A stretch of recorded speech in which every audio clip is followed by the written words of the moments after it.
How many fingers am I holding up, Winston? I don't know. I don't know. You will kill me if you do that again. 4, 5, 6, in all honesty, I don't know.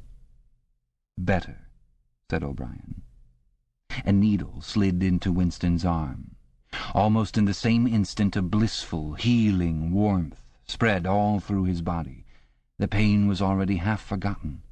He opened his eyes and looked up gratefully at O'Brien. At sight of the heavy, lined face so ugly and so intelligent, his heart seemed to turn over. If he could have moved, he would have stretched out a hand and laid it on O'Brien's arm. He had never loved him so deeply as at this moment, and not merely because he had stopped the pain. The old feeling that at bottom it did not matter whether O'Brien was a friend or an enemy had come back. O'Brien was a person who could be talked to. Perhaps one did not want to be loved so much as to be understood. O'Brien had tortured him to the edge of lunacy, and in a little while it was certain he would send him to his death. It made no difference. In some sense that went deeper than friendship. They were intimates. Somewhere or other, although the actual words might never be spoken, there was a place where they could meet and talk. O'Brien was looking down at him with an expression which suggested that the same thought might be in his own mind. When he spoke, it was in an easy, conversational tone. "Do you know where you are, Winston?" he said. "I don't know. I can guess. In the Ministry of Love." "Do you know how long you have been here?" "I don't know. Days, weeks, months?" "I think it is months." "And why do you imagine that we bring people to this place?" "To make them confess." "No, that is not the reason. Try again." "To punish them." "No!" exclaimed O'Brien. His voice had changed extraordinarily, and his face had suddenly become both stern and animated. "No! Not merely to extract your confession, nor to punish you. Shall I tell you why we have brought you here? To cure you, to make you sane. Will you understand, Winston, that no one whom we bring to this place ever leaves our hands uncured? We are not interested in those stupid crimes that you have committed. The party is not interested in the overt act. The thought is all we care about. We do not merely destroy our enemies, we change them. Do you understand what I mean by that?" He was bending over Winston. His face looked enormous because of its nearness and hideously ugly because it was seen from below. Moreover, it was filled with a sort of exaltation, a lunatic intensity. Again Winston's heart shrank. If it had been possible, he would have cowered deeper into the bed. He felt certain that O'Brien was about to twist the dial out of sheer wantonness. At this moment, however, O'Brien turned away. He took a pace or two up and down. Then he continued, less vehemently. "The first thing for you to understand is that in this place there are no martyrdoms. You have read of the religious persecutions of the past. In the Middle Ages there was the Inquisition. It was a failure. It set out to eradicate heresy and ended by perpetuating it. For every heretic it burned at the stake, thousands of others rose up. Why was that? Because the Inquisition killed its enemies in the open and killed them while they were still unrepentant. In fact, it killed them because they were unrepentant. Men were dying because they would not abandon their true beliefs. Naturally, all the glory belonged to the victim, and all the shame to the inquisitor who burned him. Later, in the 20th century, there were the totalitarians, as they were called. There were the German Nazis and the Russian communists.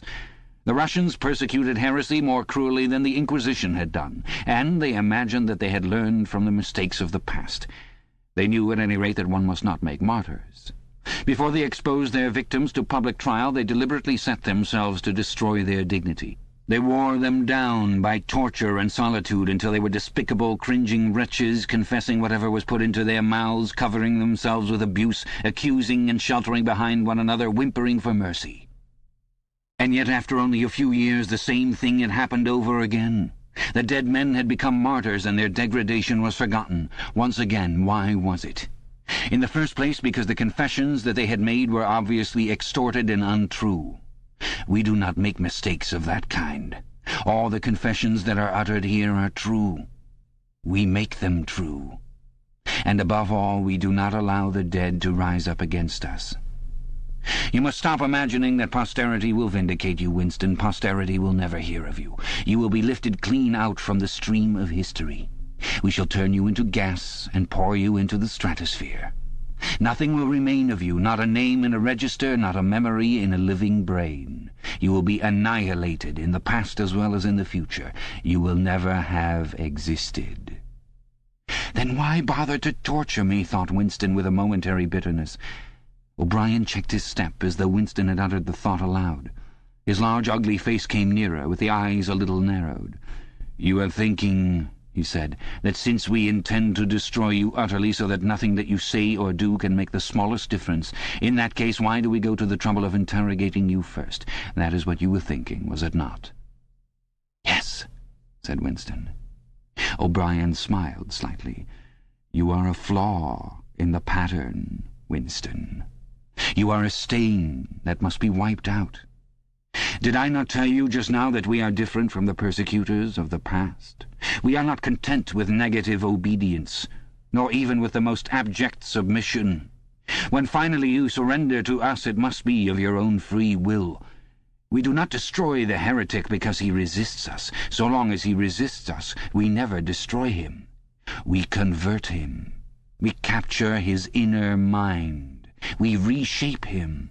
We burn all evil and all illusion out of him. We bring him over to our side, not in appearance, but genuinely, heart and soul.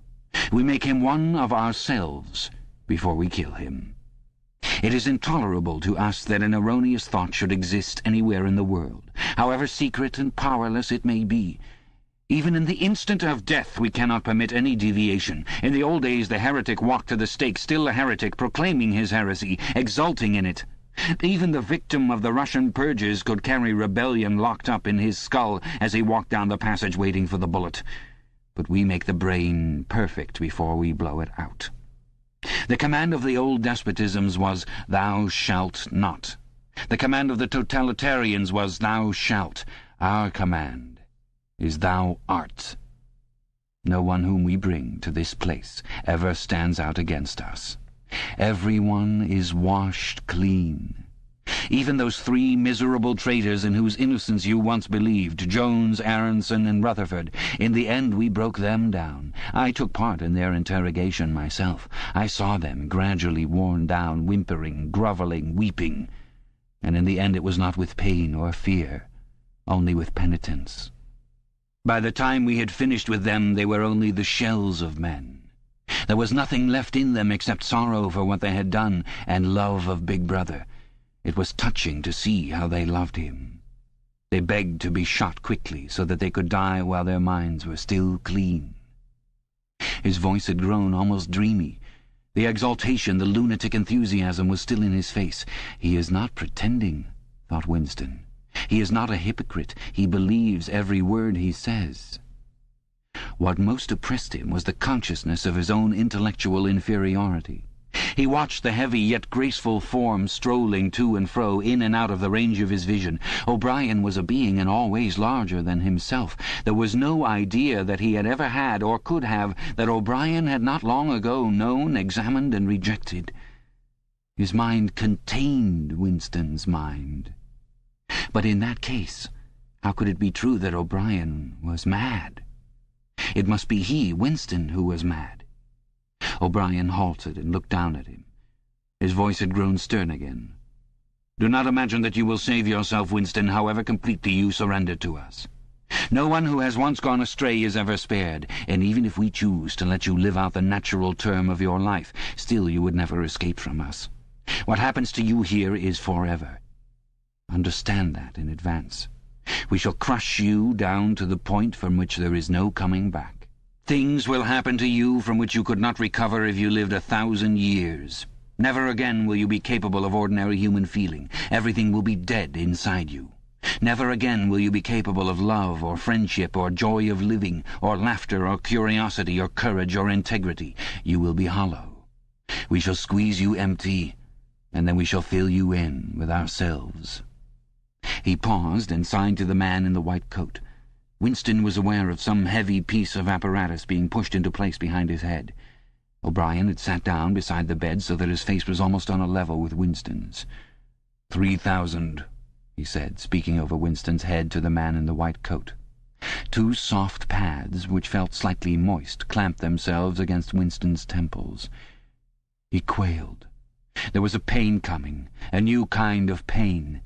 O'Brien laid a hand reassuringly, almost kindly, on his. "This time it will not hurt," he said.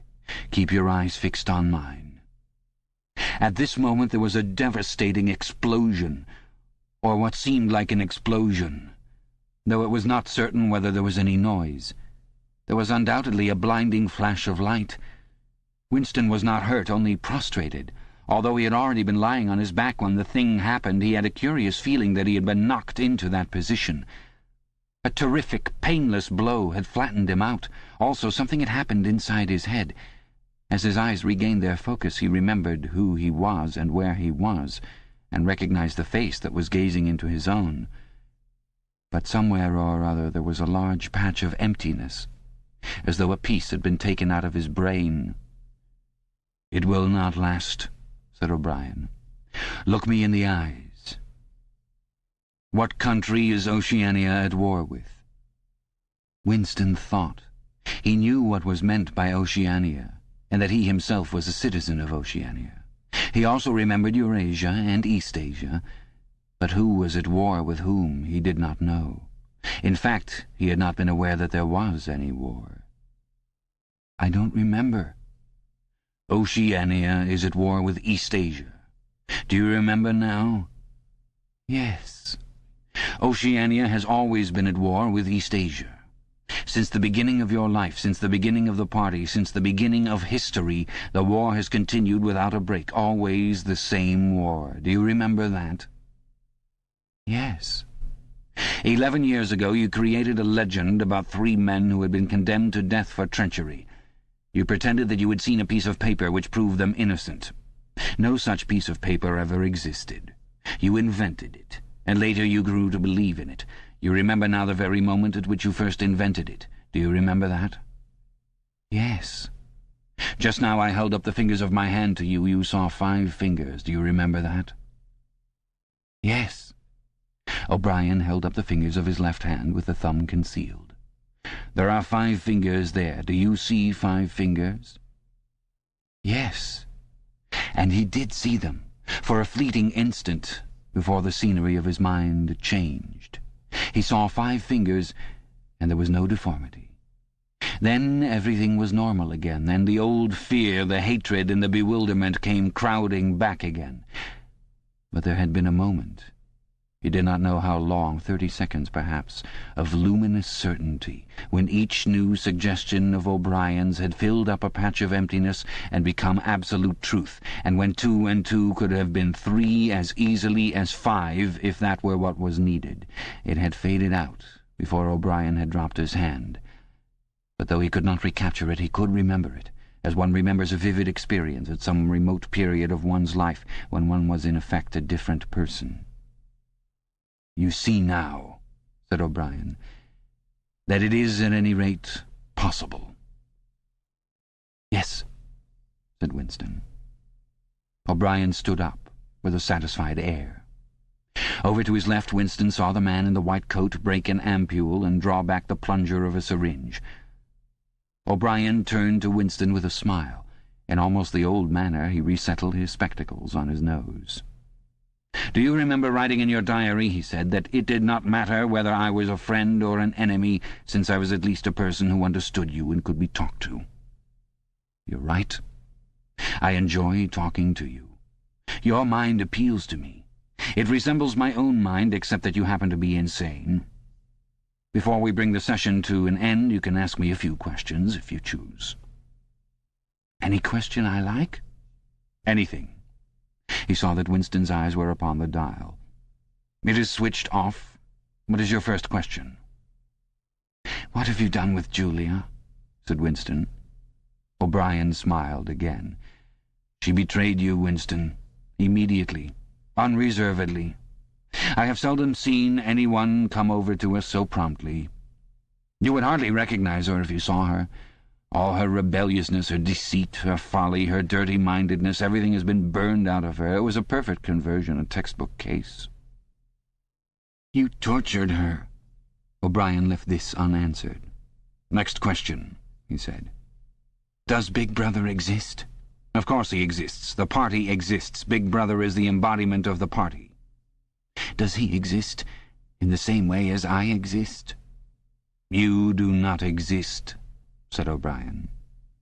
Once again the sense of helplessness assailed him. He knew, or he could imagine, the arguments which proved his own non-existence, but they were nonsense. They were only a play on words. Did not the statement, "You do not exist," contain a logical absurdity? But what use was it to say so? His mind shriveled as he thought of the unanswerable, mad arguments with which O'Brien would demolish him.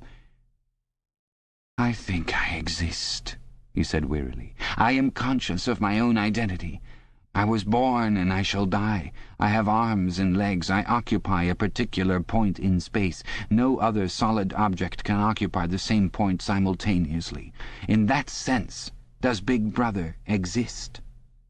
"It is of no importance. He exists." "Will Big Brother ever die?" "Of course not. How could he die? Next question." "Does the Brotherhood exist?" "That, Winston, you will never know. If we choose to set you free when we have finished with you, and if you live to be 90 years old, still you will never learn whether the answer to that question is yes or no. As long as you live, it will be an unsolved riddle in your mind." Winston lay silent. His breast rose and fell a little faster. He still had not asked the question that had come into his mind the first. He had got to ask it, and yet it was as though his tongue would not utter it. There was a trace of amusement in O'Brien's face. Even his spectacles seemed to wear an ironical gleam. "He knows," thought Winston suddenly. "He knows what I'm going to ask." At the thought the words burst out of him. "What is in room 101? The expression on O'Brien's face did not change. He answered dryly, "You know what is in room 101, Winston. Everyone knows what is in room 101. He raised a finger to the man in the white coat. Evidently the session was at an end. A needle jerked into Winston's arm. He sank almost instantly into deep sleep. Chapter 3. "There are 3 stages in your reintegration," said O'Brien. "There is learning, there is understanding, and there is acceptance. It is time for you to enter upon the 2nd stage." As always, Winston was lying flat on his back. But of late his bonds were looser. They still held him to the bed, but he could move his knees a little and could turn his head from side to side and raise his arms from the elbow. The dial also had grown to be less of a terror. He could evade its pangs if he was quick-witted enough. It was chiefly when he showed stupidity that O'Brien pulled the lever. Sometimes they got through a whole session without use of the dial. He could not remember how many sessions there had been. The whole process seemed to stretch out over a long, indefinite time, weeks, possibly. And the intervals between the sessions might sometimes have been days, sometimes only an hour or 2. "As you lie there," said O'Brien, "you have often wondered, you have even asked me, why the Ministry of Love should expend so much time and trouble on you. And when you were free you were puzzled by what was essentially the same question. You could grasp the mechanics of the society you lived in, but not its underlying motives. Do you remember writing in your diary, 'I understand how, I do not understand why'? It was when you thought about why that you doubted your own sanity. You have read the book, Goldstein's book, or parts of it at least. Did it tell you anything that you did not know already?" "You have read it?" said Winston. "I wrote it. That is to say, I collaborated in writing it. No book is produced individually, as you know." "Is it true what it says?" "As description, yes. The program it sets forth is nonsense. The secret accumulation of knowledge, a gradual spread of enlightenment, ultimately a proletarian rebellion, the overthrow of the party. You foresaw yourself that was what it would say. It is all nonsense. The proletarians will never revolt, not in 1,000 years or 1,000,000. They cannot. I do not have to tell you the reason. You know it already. If you have ever cherished any dreams of violent insurrection, you must abandon them. There is no way in which the party can be overthrown. The rule of the party is forever. Make that the starting point of your thoughts." He came closer to the bed. "Forever," he repeated. "And now let us get back to the question of how and why. You understand well enough how the party maintains itself in power. Now tell me why we cling to power. What is our motive? Why should we want power? Go on, speak," he added as Winston remained silent. Nevertheless, Winston did not speak for another moment or two. A feeling of weariness had overwhelmed him. The faint, mad gleam of enthusiasm had come back into O'Brien's face. He knew in advance what O'Brien would say, that the party did not seek power for its own ends, but only for the good of the majority, that it sought power because men in the mass were frail, cowardly creatures who could not endure liberty or face the truth, and must be ruled over and systematically deceived by others who were stronger than themselves, that the choice for mankind lay between freedom and happiness, and that for the great bulk of mankind happiness was better, that the party was the eternal guardian of the weak, a dedicated sect doing evil that good might come, sacrificing its own happiness to that of others. The terrible thing, thought Winston, the terrible thing was that when O'Brien said this he would believe it. You could see it in his face. O'Brien knew everything. 1,000 times better than Winston, he knew what the world was really like, in what degradation the mass of human beings lived, and by what lies and barbarities the party kept them there. He had understood it all, weighed it all, and it made no difference. All was justified by the ultimate purpose. What can you do, thought Winston, against the lunatic who is more intelligent than yourself, who gives your arguments a fair hearing, and then simply persists in his lunacy? "You are ruling over us for our own good," he said feebly. "You believe that human beings are not fit to govern themselves, and therefore—" He started and almost cried out. A pang of pain had shot through his body. O'Brien had pushed the lever of the dial up to 35. "That was stupid, Winston, stupid," he said. "You should know better than to say a thing like that." He pulled the lever back and continued. "Now I will tell you the answer to my question. It is this. The party seeks power entirely for its own sake. We are not interested in the good of others. We are interested solely in power. Not wealth, or luxury, or long life, or happiness, only power. Pure power. What pure power means you will understand presently. We are different from all the oligarchies of the past in that we know what we are doing. All the others, even those who resembled ourselves, were cowards and hypocrites. The German Nazis and the Russian communists came very close to us in their methods, but they never had the courage to recognize their own motives. They pretended, perhaps they even believed, that they had seized power unwillingly and for a limited time, and that just round the corner there lay a paradise where human beings would be free and equal. We are not like that. We know that no one ever seizes power with the intention of relinquishing it. Power is not a means, it is an end. One does not establish a dictatorship in order to safeguard a revolution. One makes the revolution in order to establish the dictatorship. The object of persecution is persecution. The object of torture is torture. The object of power is power. Now do you begin to understand me?" Winston was struck as he had been struck before by the tiredness of O'Brien's face. It was strong and fleshy and brutal. It was full of intelligence and a sort of controlled passion before which he himself felt helpless. But it was tired. There were pouches under the eyes, the skin sagged from the cheekbones. O'Brien leaned over him, deliberately bringing the worn face nearer. "You are thinking," he said, "that my face is old and tired. You are thinking that I talk of power, and yet I am not even able to prevent the decay of my own body. Can you not understand, Winston, that the individual is only a cell? The weariness of the cell is the vigor of the organism. Do you die when you cut your fingernails?" He turned away from the bed and began strolling up and down again, one hand in his pocket. "We are the priests of power," he said. "God is power. But at present power is only a word so far as you are concerned. It is time for you to gather some idea of what power means. The first thing you must realize is that power is collective. The individual only has power insofar as he ceases to be an individual. You know the party slogan, 'Freedom is slavery.' Has it ever occurred to you that it is reversible? Slavery is freedom. Alone, free, the human being is always defeated. It must be so because every human being is doomed to die, which is the greatest of all failures. But if he can make complete, utter submission, if he can escape from his identity, if he can merge himself in the party so that he is the party, then he is all-powerful and immortal. The second thing for you to realize is that power is power over human beings, over the body, but above all, over the mind. Power over matter, external reality as you would call it, is not important. Already our control over matter is absolute.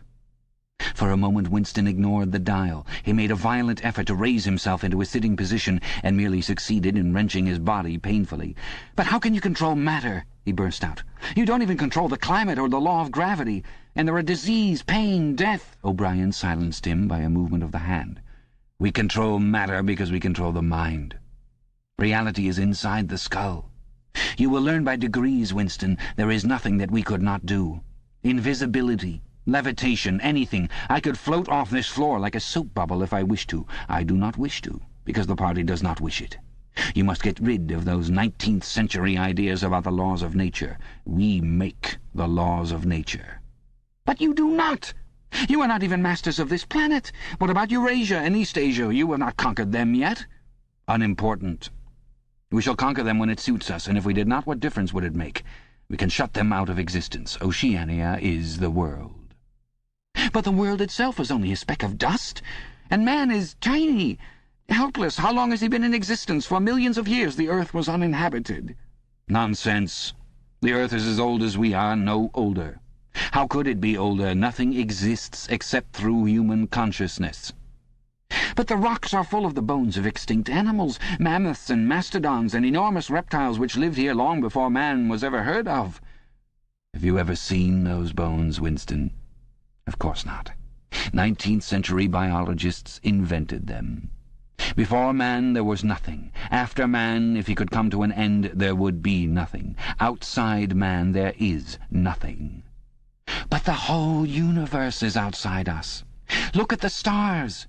Some of them are 1,000,000 light-years away. They are out of our reach forever." "What are the stars?" said O'Brien indifferently.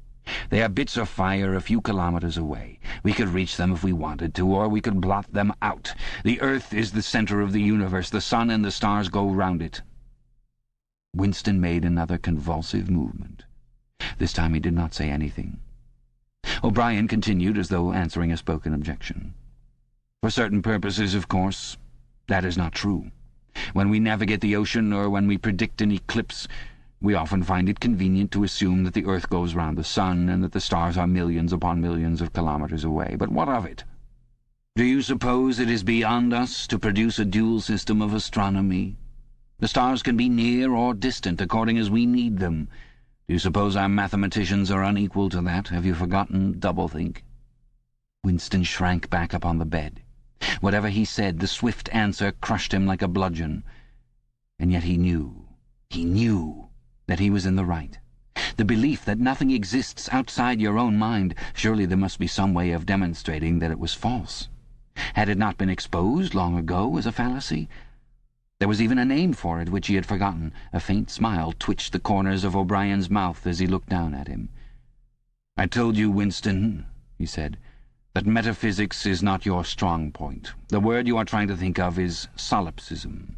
But you are mistaken. This is not solipsism. Collective solipsism, if you like, but that is a different thing. In fact, the opposite thing. All this is a digression," he added in a different tone. "The real power, the power we have to fight for night and day, is not power over things, but over men." He paused, and for a moment assumed again his air of a schoolmaster questioning a promising pupil. "How does one man assert his power over another, Winston?" Winston thought. "By making him suffer," he said. "Exactly. By making him suffer. Obedience is not enough. Unless he is suffering, how can you be sure that he is obeying your will and not his own? Power is in inflicting pain and humiliation. Power is in tearing human minds to pieces and putting them together again in new shapes of your own choosing. Do you begin to see, then, what kind of world we are creating? It is the exact opposite of the stupid, hedonistic utopias that the old reformers imagined. A world of fear and treachery and torment, a world of trampling and being trampled upon, a world which will grow not less but more merciless as it refines itself. Progress in our world will be progress toward more pain.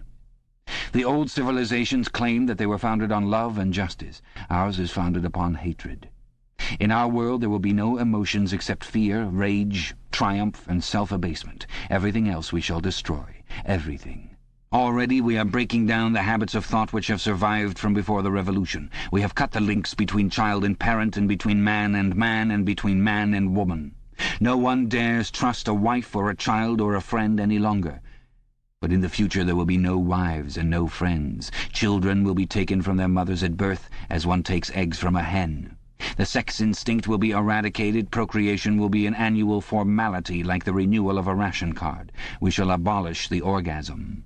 Our neurologists are at work upon it now. There will be no loyalty except loyalty toward the party. There will be no love except the love of Big Brother. There will be no laughter except the laugh of triumph over a defeated enemy. There will be no art, no literature, no science. When we are omnipotent, we shall have no more need of science. There will be no distinction between beauty and ugliness. There will be no curiosity, no employment of the process of life. All competing pleasures will be destroyed. But always, do not forget this, Winston, always there will be the intoxication of power, constantly increasing and constantly growing subtler. Always, at every moment, there will be the thrill of victory, the sensation of trampling on an enemy who is helpless. If you want a picture of the future, imagine a boot stamping on a human face forever. He paused as though he expected Winston to speak. Winston had tried to shrink back into the surface of the bed again. He could not say anything. His heart seemed to be frozen. O'Brien went on. And remember that it is forever. The face will always be there to be stamped upon. The heretic, the enemy of society, will always be there, so that he can be defeated and humiliated over again. Everything that you have undergone since you have been in our hands, all that will continue and worse. The espionage, the betrayals, the arrests, the tortures, the executions, the disappearances will never cease. It will be a world of terror as much as a world of triumph. The more the party is powerful, the less it will be tolerant. The weaker the opposition, the tighter the despotism. Goldstein and his heresies will live forever. Every day, at every moment, they will be defeated, discredited, ridiculed, spat upon, and yet they will always survive. This drama that I have played out with you during 7 years will be played out over and over again, generation after generation, always in subtler forms. Always we shall have the heretic here at our mercy, screaming with pain, broken up, contemptible, and in the end utterly penitent, saved from himself, crawling to our feet of his own accord. That is the world that we are preparing, Winston. A world of victory after victory, triumph after triumph after triumph, an endless pressing upon the nerve of power. You are beginning, I can see, to realize what that world will be like. But in the end you will do more than understand it. You will accept it, welcome it, become part of it. Winston had recovered himself sufficiently to speak. "You can't," he said weakly. "What do you mean by that remark, Winston?" "You could not create such a world as you have just described. It is a dream. It is impossible." "Why?" "It is impossible to found a civilization on fear and hatred and cruelty. It would never endure." "Why not?" "It would have no vitality. It would disintegrate. It would commit suicide." "Nonsense. You are under the impression that hatred is more exhausting than love. Why should it be? And if it were, what difference would that make? Suppose that we choose to wear ourselves out faster. Suppose that we quicken the tempo of human life till men are senile at 30. Still, what difference would it make? Can you not understand that the death of the individual is not death? The party is immortal." As usual, the voice had battered Winston into helplessness. Moreover, he was in dread that if he persisted in his disagreement, O'Brien would twist the dial again. And yet he could not keep silent. Feebly, without arguments, with nothing to support him except his inarticulate horror of what O'Brien had said, he returned to the attack. "I don't know. I don't care. Somehow you will fail. Something will defeat you. Life will defeat you." "We control life, Winston, at all its levels. You are imagining that there is something called human nature which will be outraged by what we do and will turn against us. But we create human nature. Men are infinitely malleable, or perhaps you have returned to your old idea that the proletarians or the slaves will arise and overthrow us. Put it out of your mind. They are helpless, like the animals. Humanity is the party. The others are outside, irrelevant. I don't care. In the end they will beat you. Sooner or later they will see you for what you are, and then they will tear you to pieces. Do you see any evidence that this is happening?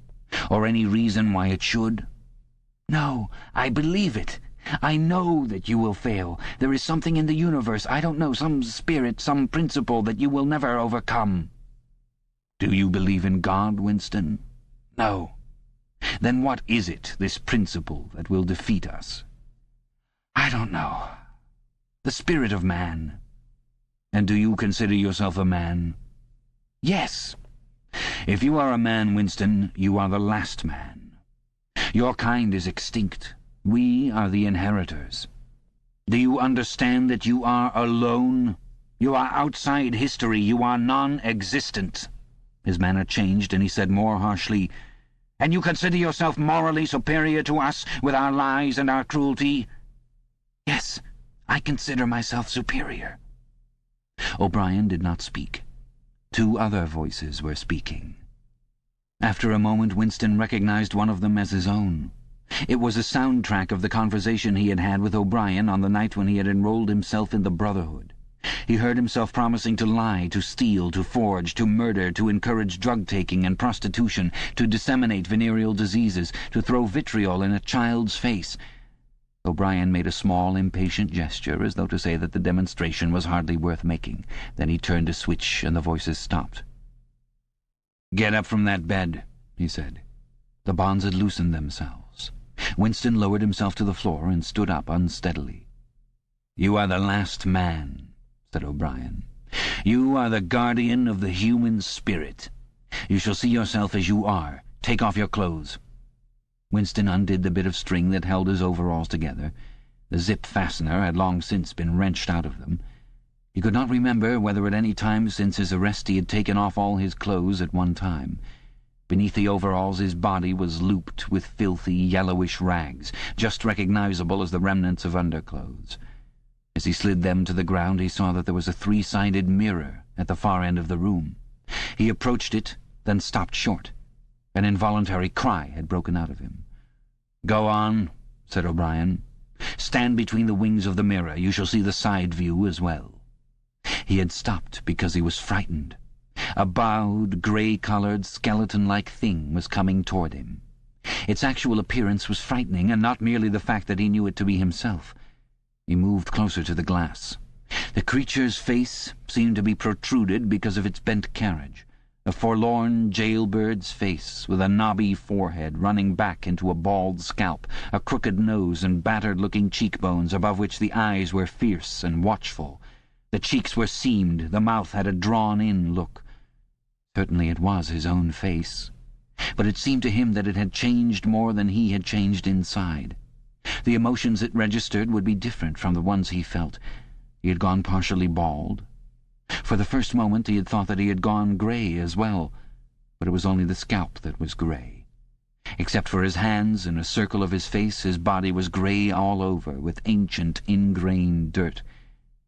Here and there under the dirt there were the red scars of wounds, and near the ankle the varicose ulcer was an inflamed mass with flakes of skin peeling off it. But the truly frightening thing was the emaciation of his body.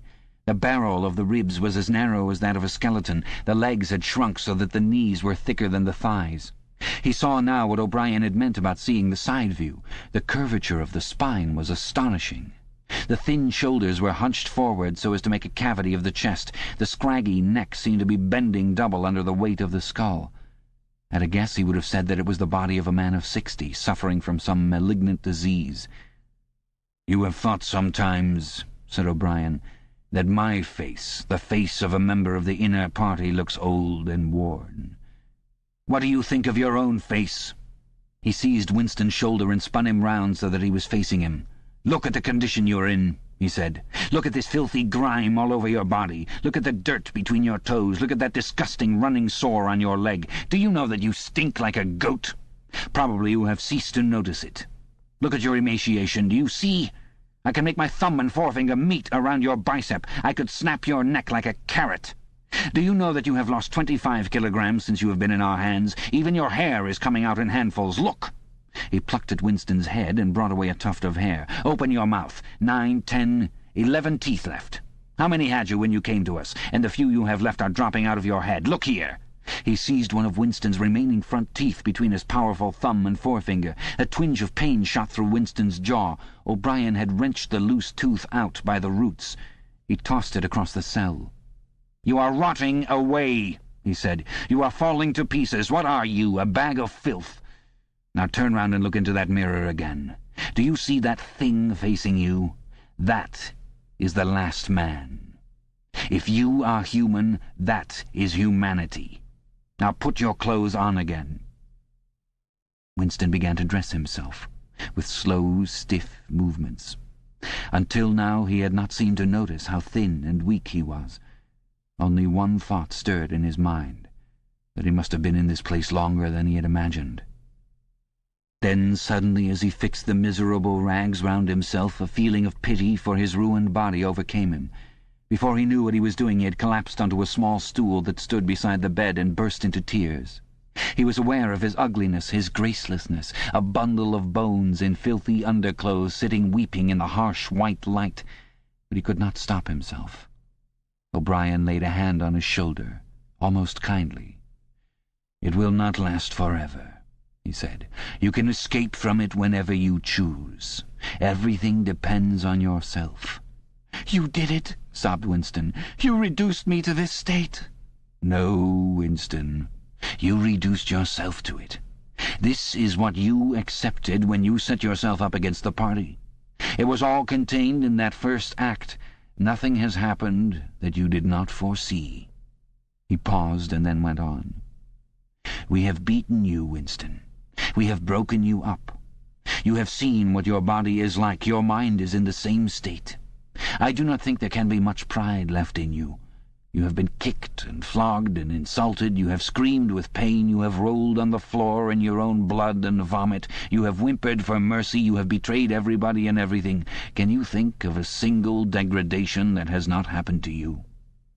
Winston had stopped weeping, though the tears were still oozing out of his eyes. He looked up at O'Brien. "I have not betrayed Julia," he said. O'Brien looked down at him thoughtfully. "No," he said. "No, that is perfectly true.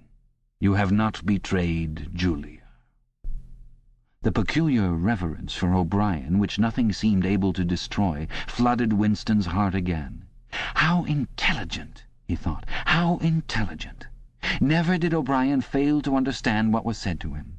Anyone else on earth would have answered promptly that he had betrayed Julia. For what was there that they had not screwed out of him under the torture? He had told them everything he knew about her habits, her character, her past life. He had confessed in the most trivial detail everything that had happened at their meetings, all that he had said to her and she to him, their black market meals, their adulteries, their vague plottings against the party, everything. And yet, in the sense in which he intended the word, he had not betrayed her. He had not stopped loving her. His feeling toward her had remained the same. O'Brien had seen what he meant without the need for explanation. "Tell me," he said, "how soon will they shoot me?" "It might be a long time," said O'Brien. "You are a difficult case.